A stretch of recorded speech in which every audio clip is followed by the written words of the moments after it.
Hi everyone, my name is Stephanie Linane, and this is my older adult interview presentation. And so we are going to get started by introducing my interviewee, which is Howard Anderson. Howard is my maternal grandfather.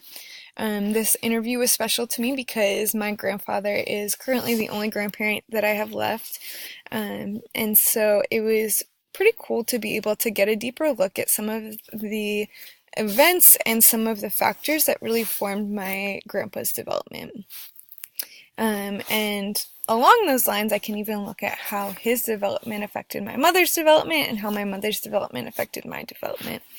My grandfather was born in 1934. He is currently, and at the time of my interview, 85 years old. And so we are going to be looking at Howard's development through the lens of Erikson's biopsychosocial model. And so in this model, there are different stages that human beings go through in terms of their development.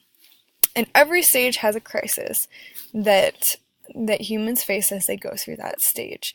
And if you can successfully overcome that crisis, then you transition successfully and healthily into the next stage. And so the stage that I chose as most critical for Howard's development is adolescence. And I honestly view this stage as critical for the development of any person. I think adolescence is such a critical time of life. And part of this is really the reason why I want to work with teenagers, because we are figuring out who we are during adolescence. We are figuring out what we believe about the world and how we see the world and what our perspectives are. And we really have this new freedom to be able to question all of those things. And so it comes with a lot of challenges, but it's also a really exciting period of life. And so as you can see on the screen, adolescence is all about identity, figuring out your identity, exploring your identity, questioning your identity. And one way that we do that is by trying out different roles.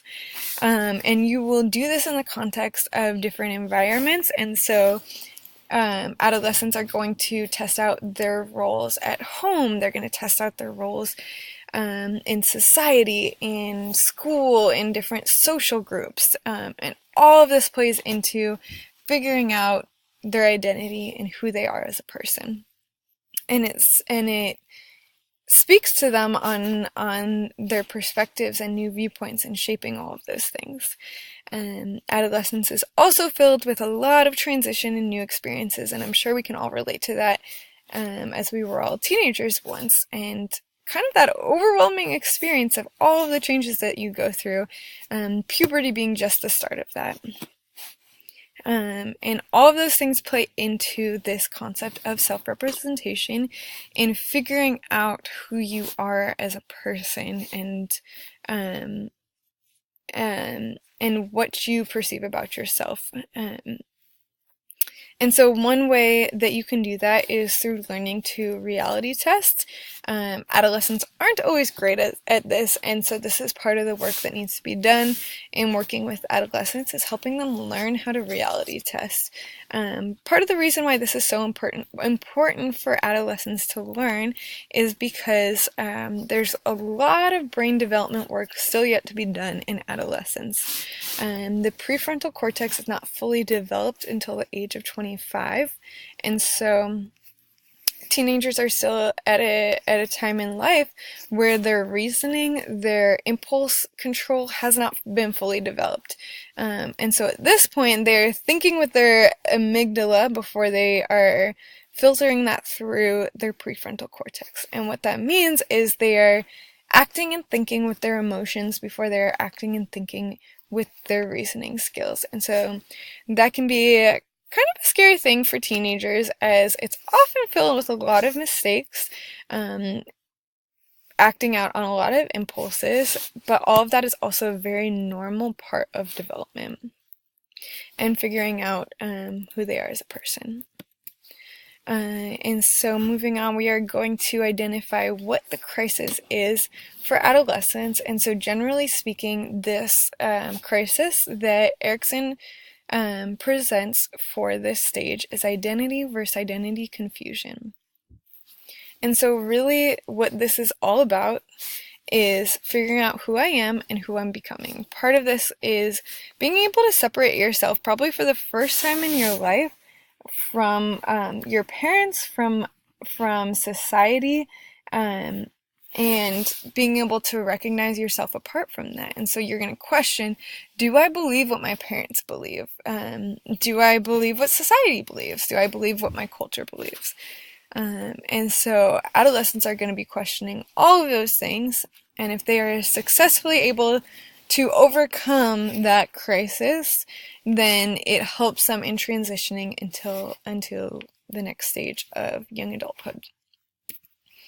And so now we're going to go and dive right into looking at Howard's development and some of the accomplishments that he was able to accomplish during adolescence and some of the challenges that he faced. And so as we were talking and going through this interview, one of the things that really stuck out to me in terms of his accomplishments was his social network. This is a big thing that my grandpa kept coming back to in terms of his accomplishments. And so a lot of this had to do with the fact that prior to adolescence, he was really moving around a lot. And so in the stages before that, they were filled with instability because Howard was never able to fully make relationships and was always having to develop new friends, and it can be very difficult to do that, especially as a young child and having to reconnect with people so many times.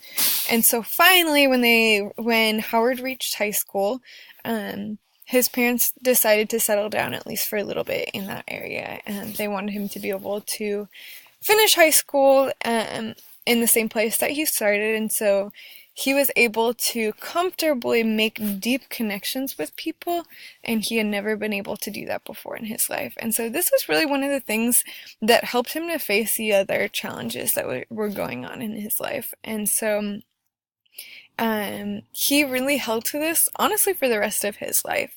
And so those friends that he made in high school were the same friends that he took into young adulthood, into adulthood, and really now into older adulthood. Even though at this point some of his friends have passed away or moved to different locations, he still talks about different trips that they would take. He still talks about the support that they provided, and what those connections meant to him. And so it was very special to him to be able to develop a strong social network at this time. And that played a big role in helping his development. And so some of the challenges that my grandpa faced were what I just mentioned as far as moving around. And so this kind of started to settle down a little bit at the beginning of adolescence, but was still a major factor in that. And so at this point, part of adolescence is, like I said, testing out different roles, figuring out what your position is, the family, and all of that. And so Howard's family was really evolving and developing at this time, and so that was part of the challenge that he faced during adolescence. And so Howard's younger brother is 12 years younger than him, and they had different fathers, but they were not aware of it at the time. And so this was part of the challenge that my grandpa faced as well, is he kind of felt that level of tension, and they even questioned it at different points, but that was not confirmed to them until much later in life, just recently, in fact. And all of these things played into them not being very close, and part of that was just that major age gap. And so again, Howard relied very heavily on his friends since he didn't have much of a family backing to go off of. In the home, his parents were always fighting, and his parents ended up getting divorced during his teen years. And so when they were living together, Howard remembers his dad as being very hateful. He describes him as bigoted. He describes him as being hateful towards minority groups, towards different people, and this often rubbed him the wrong way.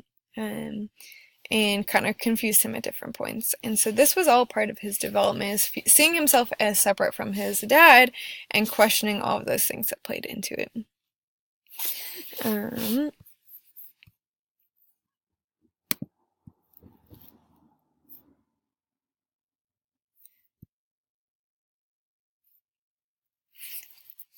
So we are, in addition, I'm sorry, we're going to go back for just a second to touch on another challenge. And so part of the challenge in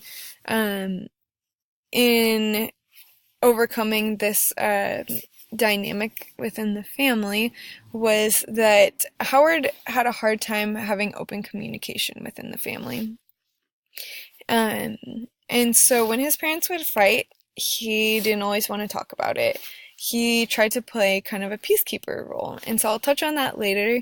But that played into the fighting and the divorce and kind of the challenges that he was facing during adolescence.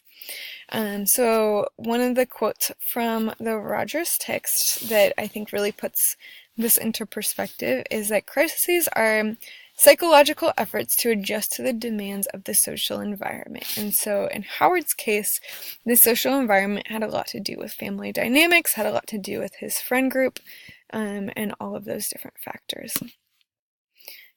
So some of the things that really facilitated overcoming this crisis for Howard, or resolving this crisis for Howard, was his humor,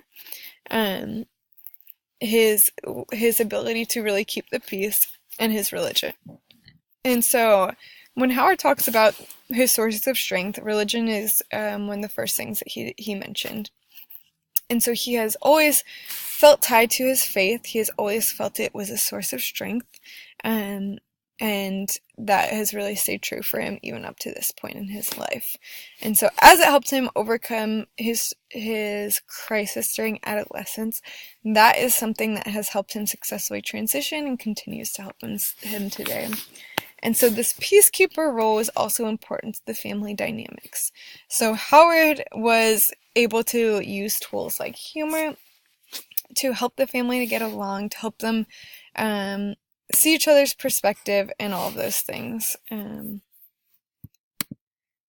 So one of the things that inhibited this overcoming of the resolution was the constant fighting in the home and all of the things that played into that. And so, like I mentioned, my grandfather would play kind of this peacekeeper role. And so while there are a lot of benefits to that, and it was a source of strength, there were also some downsides to it, because Howard started to internalize his emotions. And so this was something that we explored a little bit during the interview, because Howard didn't always feel like he had a lot of outlets for his emotions. And even up to this point in his life, that's still affecting him. He doesn't necessarily share the way that he feels to people. I never really heard my grandpa talking about his emotions growing up. I didn't really hear him share a lot about how things made him feel, even when my family was facing very difficult challenges. And so Velez touches on this in her article, is that when children's parents get divorced, one of the important things to know is whether they are developing coping mechanisms that lean into that life stressor, or developing coping mechanisms that lean away from the life stressor, numb them out to that life stressor. And so kind of this peacekeeper mentality was actually a way for Howard to lean away from that life stressor, for him to forget about it or pretend like it wasn't there, and really just internalize the way that he was feeling. And so that in a lot of ways actually inhibited the resolution of the crisis that he was facing. And as I mentioned, it had rolled over into stages later in life as well, and is still actually affecting him today. He still really has a difficult time naming some of those emotions and challenges, and it was something I really had to prod to even have that discussion with him. Originally, when I asked him, looking back at your life up to this point, I'm going to pause right here, as we're going to have to start a new